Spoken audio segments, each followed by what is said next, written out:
Chicken idli. गुल्लेपुड़ी नामक गांव में रितेश और हिमेश दो भाई होटल चलाते थे। दोनों भाइयों की शादी होने के बावजूद भी वो अच्छे से एक ही घर में रहते थे। वो होटल में जो स्पेशल चिकन इडली वो सूप आजू बाजू के पूरे गांव में फेमस हो गया था।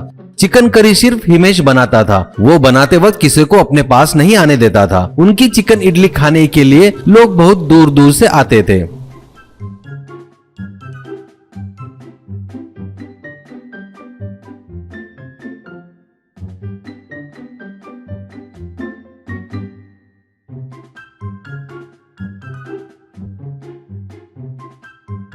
एक दिन रितेश की पत्नी सती से उसका भाई सोनू मिलने आता है। सती, क्यों रे, इतने दिनों बाद तुझे याद आई क्या? सब ठीक है ना?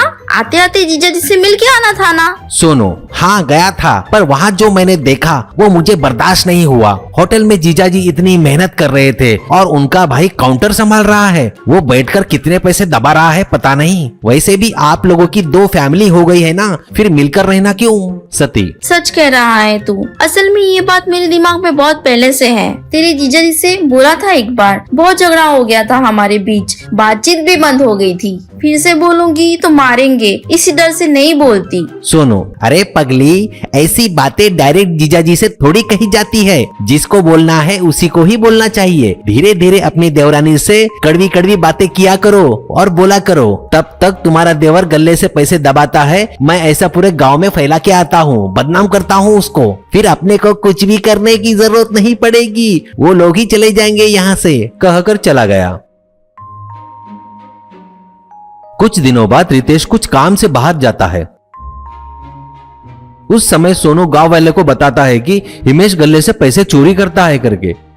वैसे ही सती अपनी देवरानी को छोटी छोटी बात पर खरी खोटी सुनाने लगी, जिससे उसको भी बहुत बुरा लगने लगा। कुछ दिनों बाद हिमेश को वो बात पता चलती है। वो सती के पास आता है। हिमेश, भाभी जी, आपको अलग करना है तो मुझसे बोलो, लेकिन अपने भाई को बताकर गांव में बदनाम करने की जरूरत नहीं। मुझे कुछ दिनों का टाइम दे दो, मैं खुद चला जाऊंगा अलग। सती, ओहो, अलग जाओगे? असली मर्द होते तो सुनते नहीं, सहन नहीं करते। तू तो बड़ी ढीठ हो।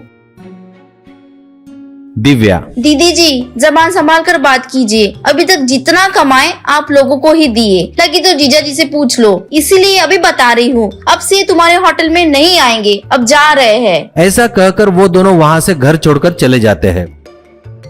उसके बाद हिमेश हाईवे के बाजू में उसके दोस्त की जगह पर एक बम्बू का रूम बनाता है और अपनी पत्नी को साथ लेकर हाईवे पर आने जाने वालों को चिकन इडली बनाकर बेचता है।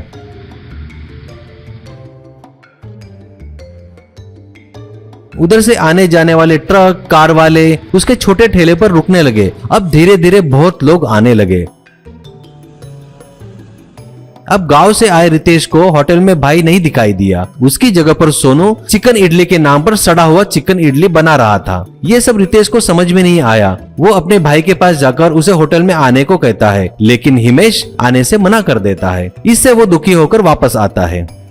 एक दिन होटल में सोनू, अरे जीजाजी, आपने सुना क्या? आपके भाई ने नया होटल लगाया है। सभी लोगों को आपके बारे में गलत सलत बता रहा है, इसलिए आपका धंधा कम हो रहा है। इसका मतलब आपका भाई पहले से ही सेपरेट होटल डालने का प्लान बनाया था। रितेश, वैसे भी रोड के बाजू में होटल लगाने की जरूरत क्या थी? भैया ये होटल मुझे चाहिए बोल देता था तो मैं दे देता था, पर उसने ऐसा क्यों किया मुझे समझ में नहीं आ रहा है। सोनू, अरे जीजाजी, आप तो आपकी पत्नी की बात ही नहीं मानते। सभी ऐसे नहीं रहते। ऊपर से वो कैश काउंटर संभालता था ना, कुछ पैसा चुराया होगा उसने, ऐसा कहता है। ऐसा सब चल रहा था। एक दिन हिमेश लोगों को चिकन इडली दे रहा था। उतने में वहाँ सोनू के दोस्त आकर चिकन इडली खाते हैं और चिकन इडली खराब है करके हिमेश से झगड़ा करने लगते हैं। ये देख वहाँ के लोग उन्हें रोकने लगे, तो भी वो नहीं रुक रहे थे। वहाँ पर रखे इडली की गाड़ी को तोड़ फोड़ करने का प्रयास कर रहे थे। ये देख हिमेश रोकने आया तो उसको मारने के लिए आ रहे थे। उधर से बाइक पर जाते हुए रितेश ने ये सब देखा। फटाफट गाड़ी स्टैंड पर लगाकर उन लोगों की अच्छे से धुलाई की। फिर उनको पकड़कर देखता है तो क्या ये तो सोनू के दोस्त थे और चार रपटे लगाता है। उससे वो लोग बता देते हैं कि सोनू ने ही ऐसा करने को कहा है करके।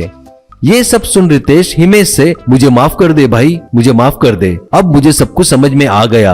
ये चिकन इडली अब से अपन अपने होटल में ही बनाएंगे। उससे पहले अपने होटल में थोड़ा कचरा जमा है, उसे साफ कर कर आता हूँ। अब अपने बीच में कभी झगड़े नहीं होंगे। ऐसा कहकर फुल स्पीड में अपने होटल में आता है और कैश काउंटर पर बैठे सोनू को बाहर खींचकर बहुत धुलाई करता है और वहां से भगा देता है।